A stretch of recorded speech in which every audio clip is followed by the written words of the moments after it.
नमस्कार मित्रांनो, सगळ्यांचे स्वागत माझ्या कॉमन मॅन या यूट्यूब चॅनलवर. होय, प्रकाश आंबेडकर, ॲडव्होकेट बाळासाहेब आंबेडकर किंवा वंचित बहुजन आघाडीचे सर्व आपण म्हणूयात, हे ओबीसींचे नेते नाहीत का, असा प्रश्न माझ्या मनात निर्माण होतोय. माझ्या मनात निर्माण होण्याची कारणं आहेत. मी नेहमीच राजकीय घडामोडींबाबत माझ्या मित्रांशी सोशल मीडिया किंवा प्रत्यक्ष चर्चा करत असतो आणि त्यातून जे काही मुद्दे माझ्या समोर आलेले आहेत त्यावरून माझ्या मनात ही शंका निर्माण झालेली आहे. म्हणजे वंचित बहुजन आघाडी हा पक्ष स्थापन करतानाच प्रकाश आंबेडकरांनी जाहीर केलं होतं की हा सर्वांचा पक्ष आहे. जे वंचित आहेत, दुर्लक्षित आहेत, उपेक्षित आहेत, अशा सगळ्यांचा हा पक्ष आहे. आणि त्यामुळं एक प्रकारे ते सोशल इंजिनिअरिंग होतं. सर्वांना या पक्षात प्रवेश खुला होता आणि सर्वांना मार्ग देखील होता पक्षात प्रगती करण्याचा किंवा राजकारणात येऊन राजकीय कारकीर्द बनवण्याचा. आणि त्यामुळे हा जो प्रयत्न अतिशय स्तुत्य होता, त्याला सुरुवातीला काही प्रमाणात चांगला प्रतिसाद देखील मिळाला आणि काही प्रमाणात काय की भरपूर प्रतिसाद मिळाला. कारण वंचितने सर्वच राजकीय पक्षांच्या छातीत धडकी भरवली होती. एमआयएमने मात्र सोबत असूनही नंतर लक्षात आलं प्रकाश आंबेडकरांचे की एमआयएमने आपल्याला मते दिलेली नाहीत. एमआयएमच्या समर्थकांनी मात्र वंचितच्या समर्थकांनी एमआयएमला मदत केली आहे, मतं दिली आहेत. मग प्रयत्न झाला. उद्धव ठाकरेंसोबत प्रकाश आंबेडकर गेले. त्यांच्या दृष्टीने जे योग्य होतं ते त्यांनी केलं. पण उद्धव ठाकरेंचा आणि महाविकास आघाडीचा देखील अनुभव प्रकाश आंबेडकरांचा चांगला नाही म्हणण्यापेक्षा वाईट आहे असं म्हणूयात आपण. आणि तो सगळा इतिहास मी वेळोवेळी व्हिडिओतून मांडत आलेलो आहे. आता मराठा आरक्षणाचा जो गंभीर प्रश्न महाराष्ट्रासाठी बनत चालला होता किंवा बनत चाललाय, गंभीर प्रश्न आहे. याचं कारण मनोज जरांगेंचा मुख्यतः हट्ट की आरक्षण आम्हाला ओबीसीमधूनच हवं, कुणबी प्रमाणपत्र हवं आणि सगळे सोयऱ्यांसकट आरक्षण हवं. याचा अर्थ उघड आहे की ओबीसींच्या आरक्षणामध्ये मराठा आरक्षण वाटेकरी होणार आहे. आणि स्वाभाविक आहे की त्यामुळे ओबीसींच्या आरक्षणावरची जी मर्यादा आहे ती काही वाढवता येत नाही आहे. आणि ओबीसींच्या ताटातलं एक प्रकारे हे घेण्यासारखं आहे किंवा मागण्यासारखं आहे. आणि मुख्यतः त्याला नकार आहे ओबीसींचा.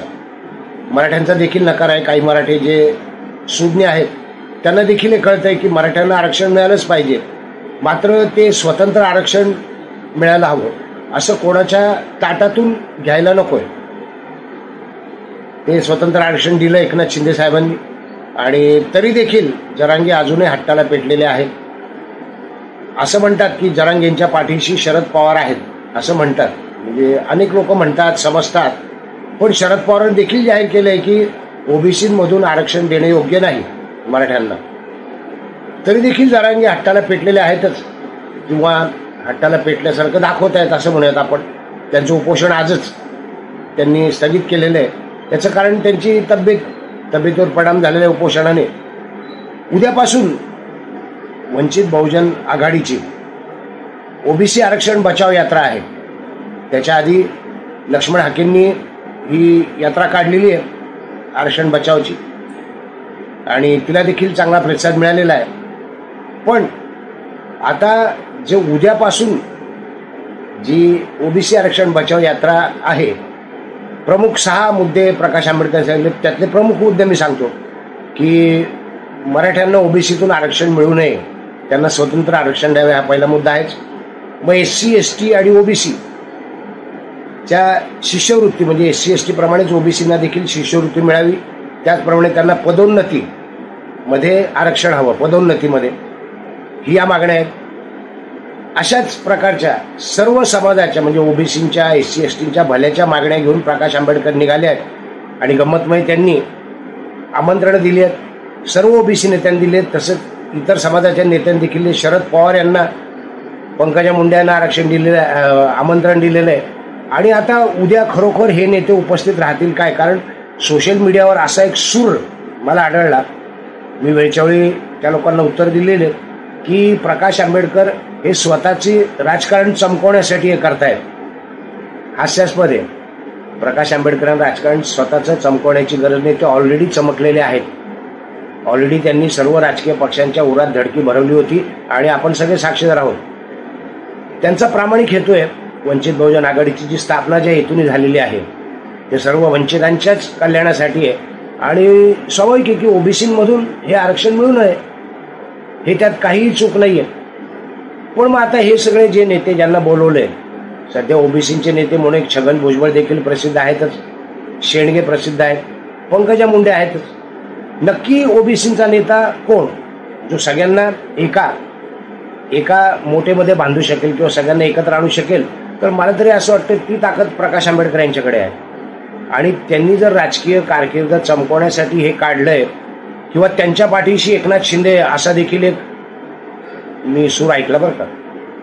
होय, एकनाथ शिंदे जे सरकारचे मुख्यमंत्री आहेत, सरकारमध्ये आहेत आणि मराठा आरक्षणाच्या जरांगेंच्या उपोषणामुळे त्यांच्या वारंवारच्या आंदोलनामुळे सरकार त्रस्त झालेलं आहे आणि सरकारला जरांगेंना मागे लोटण्यासाठी किंवा जरांगेंच्या आंदोलनाचा प्रभाव कमी करण्यासाठी एक नेता हवा होता जो समर्थ असेल. आणि तो समर्थ नेता म्हणून ज्यावेळी प्रकाश आंबेडकरांनी एकनाथ शिंदे यांची काही मागण्यांसंदर्भात भेट घेतली होती त्यावेळेच हे सगळं ठरलं होतं आणि प्रकाश आंबेडकरांना जरांगेंना मागे लोटण्यासाठी किंवा जरांगेंच्या आंदोलनाचं महत्त्व कमी करण्यासाठी पुढे केलं गेलं आहे असं देखील म्हणणारे लोक आहेत. माझं असं तर अजिबात म्हणणं नाही आहे, कारण प्रकाश आंबेडकर स्वतंत्र बुद्धीचे आहेत. त्यांच्यावर टीका झाली तरी त्यांना योग्य वाटेल ते करतात. होय, टीका झाली तरी टीका करणारीचे अनेक प्रकारचे दावे असतात, अनेक प्रकारचे विचार असतात. मात्र एखादी गोष्ट मनात घेतल्यानंतर प्रकाश आंबेडकर टीकेकडे लक्ष येत नाही आणि त्याच हेतूने त्यांनी आता त्यांना पटलेलं आहे की ओबीसीच्या ताटातलं आरक्षण मराठ्यांना देऊ नये. त्यांच्या मागणीमध्ये 55 लाख कुणबी प्रमाणपत्र बनावट जी आहेत ती रद्द करण्याची देखील मागणी आहेच. बघूयात उद्या कोण कोण येतंय मुख्यतः, कारण ओबीसी आरक्षण बचाव रॅली आहे.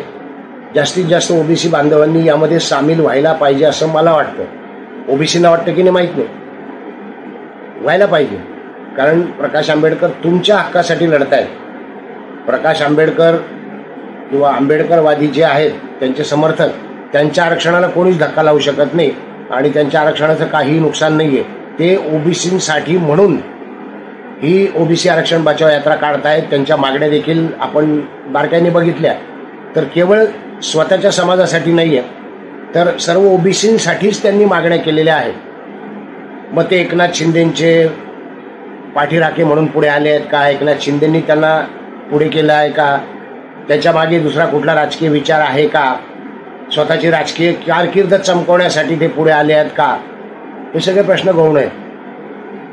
घटनेच्या चौकटीत न मावणारं आरक्षण मनोज जरांगे मागतायत, घटनेच्या चौकटीत न मावणारं, आणि म्हणून घटना वाचवण्यासाठी घटनेची चौकट ओलांडू नये याच्याकरता, संविधानाच्या रक्षणाकरता ही ओबीसी आरक्षण बचाव यात्रा आहे प्रकाश आंबेडकरांची. आणि मला वाटतं जास्तीत जास्त लोकांनी उद्या या यात्रेत सहभागी व्हायला पाहिजे.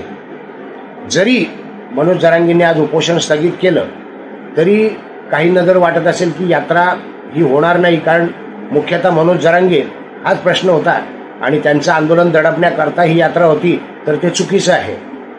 स्वतंत्रपणे हा घेतलेला निर्णय प्रकाश आंबेडकर यांनी आणि उद्या ते निघणार आहेत. आपण जास्तीत जास्त संख्येने दीक्षाभूमीवर उपस्थित राहून चैत्यभूमीवर उपस्थित राहून प्रतिसाद द्यावा. आणि महाराष्ट्रात जो एक गंभीर पेच प्रश्न उभा राहिलेला आहे ज्यामुळं समाजामध्ये फूट पडली आहे, सामाजिक सलोखा, सामाजिक शांतता भंग झालेली आहे. ओबीसी आणि मराठा तसेच इतर समाजांमध्ये देखील ही फूट पडलेली आहे किंवा त्यामध्ये संशयाचं वातावरण एकमेकांबद्दल निर्माण झालं आहे. ते वातावरण कमी करण्यासाठी तुम्ही जास्तीत जास्त संख्येने सामील व्हायला पाहिजे, ताकद वाढवली पाहिजे प्रकाश आंबेडकरांची असं मला वाटतं. आता मी प्रकाश आंबेडकरांच्या समर्थनाला व्हिडिओ बनवतो याबद्दल देखील आक्षेप येतात, मला काही वाटत नाही त्याबद्दल, कारण मी स्वतंत्रपणे माझं मत मांडतो आणि परखडपणे मांडण्याचा प्रयत्न करतो. बघूयात उद्या काय होतं ते. शुभेच्छा वंचित बहुजन आघाडीला किंवा ओबीसी आरक्षण बचाव यात्रेसाठी ॲडव्होकेट बाळासाहेब आंबेडकर, माननीय प्रकाश आंबेडकर यांना खूप खूप शुभेच्छा. भेटूयात नवीन व्हिडिओत कॉमन मॅनसह. व्हिडिओ आवडला असेल तर लाईक करा, शेअर करा, सबस्क्राईब करा. सूचनांचं स्वागत आहे. धन्यवाद.